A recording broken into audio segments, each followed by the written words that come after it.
ನಮಸ್ತೆ ಸ್ನೇಹಿತರೆ, ನಾನು ನಿಮ್ಮ ಪ್ರೀತಿಯ ವಾದಿರಾಜ್ ವಾದಿರಾಜ್ ಮಾತಾಡ್ತಿರೋದು. ದೇಶದಲ್ಲಿ ಪ್ರಥಮ ಬಾರಿಗೆ ಹಾಗೆ ನಮ್ಮ ಭಾರತದಲ್ಲಿ ಯಾರು ಮಾಡಿಲ್ಲಂತದ್ದು ಮೊದಲನೇ ಬಾರಿಗೆ ನಾವು ಮಾಂಗಲ್ಯ ಸರವನ್ನ EMI ಮೂಲಕ ಕೊಡುವಂತಹ ಒಂದು ಸ್ಕೀಮ್ ನ ಮಾಡಿದ್ವಿ.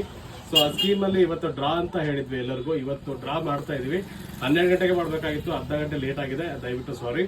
ಸೊ ಇವಾಗ ಡ್ರಾ ಮಾಡೋಕ್ಕೋಸ್ಕರ ಎಲ್ಲ ಚೀಟಿನ ರೆಡಿ ಮಾಡಿದೀವಿ. ಒಂದ್ಸಲ ತೋರಿಸ್ಬೇಕಾಗಿ ವಿನಂತಿ. ಸೊ ಇದನ್ನ ಡ್ರಾ ಮೂಲಕ ಹೇಗೆ ತೆಗಿತೀವಿ ಅಂದ್ರೆ, ಇದ್ರಲ್ಲಿ ಯಾವ ಚೀಟಿ ಬರುತ್ತೋ, ಯಾವ ನಂಬರ್ ಬರುತ್ತೋ, ಈಗ ನಂಬರ್ ಎಲ್ಲ ಕೊಟ್ಟಿದ್ದೀನಿ ನಿಮ್ಗೆ, ಟೋಕನ್ ನಂಬರ್ನ. ಆ ಟೋಕನ್ ನಂಬರ್ ಡ್ರಾ ಆದ್ರೆ ನಿಮ್ಗೆ ಮಾಂಗಲ್ಯ ಸರ ಬರುತ್ತೆ. ಮಂತ್ಲಿ ಕಟ್ಕೊಂತ ಹೋಗ್ಬೋದು. ಈ ತರ ಫಸ್ಟ್ ನಾವು ಮಾಡಿರೋದು ಅಂತ ನಮ್ಗೆ ಹೇಳ್ಕೊಳಕ್ ಖುಷಿ ಆಗ್ತಾ ಇದೆ. ಸೊ ಡ್ರಾ ಕೂಡ ನಮ್ಮ ಗ್ರಾಹಕರ ಮೂಲಕನೇ ನಾವು ಮಾಡಿಸ್ತೀವಿ. ಅವ್ರ ಕೈಯಿಂದನೇ ಒಂದು ಚೀಟಿನ ತೆಗಿಸ್ತೀವಿ. ಒಂದ್ಸಲ ತೋರಿಸ್ಬಿಡಪ್ಪ ನಮ್ಮ ಗ್ರಾಹಕರದು. ಮೇಡಮ್ ಒಂದೇ ಒಂದ್ಸಲ ಅಕ್ಕ ಎದ್ದು ಹೇಳಿ, ನೀವ್ ಹೇಳಿ ಪರವಾಗಿಲ್ಲ. ಸೊ ನಮ್ಮ ಗ್ರಾಹಕರ ಮೂಲಕ ನಾವು ಬೆಳೆದಿದ್ದು, ಆ ಗ್ರಾಹಕರಿಂದನೇ ಒಂದು ಚೀಟಿನ ತೆಗಿತೀವಿ. ಯಾರ ಅದೃಷ್ಟ ಇದೆ ಗೊತ್ತಿಲ್ಲ ಮೇಡಮ್, ಒಂದು ಚೀಟಿನ ತೆಗೆದ್ಬಿಟ್ರಿ. ಸೊ ಲಕ್ಕಿ ಡ್ರಾ ಇವಾಗ ಆಗಿದೆ. ನಂಬರ್ ಯಾರ್ದೋ ಗೊತ್ತಿಲ್ಲ, ನೀವೆಲ್ಲ ಇರಬಹುದು ಅಂತ ಅನ್ಕೊಳ್ರಿ. ಯಾರ್ಯಾರು ಮಾಡಿದ್ರಿ, ಬರೋರೆಲ್ಲರಿಗೂ ಒಳ್ಳೇದಾಗ್ಲಿ, ಬರೋರು ಒಳ್ಳೇದಾಗ್ಲಿ.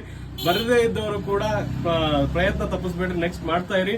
ನೆಕ್ಸ್ಟ್ ಮತ್ತೆ ತಿರ್ಗಾ ಆಫರ್ ಬರ್ತಾ ಅವ್ರಿಗೆ ಕೊಡ್ತೀವಿ.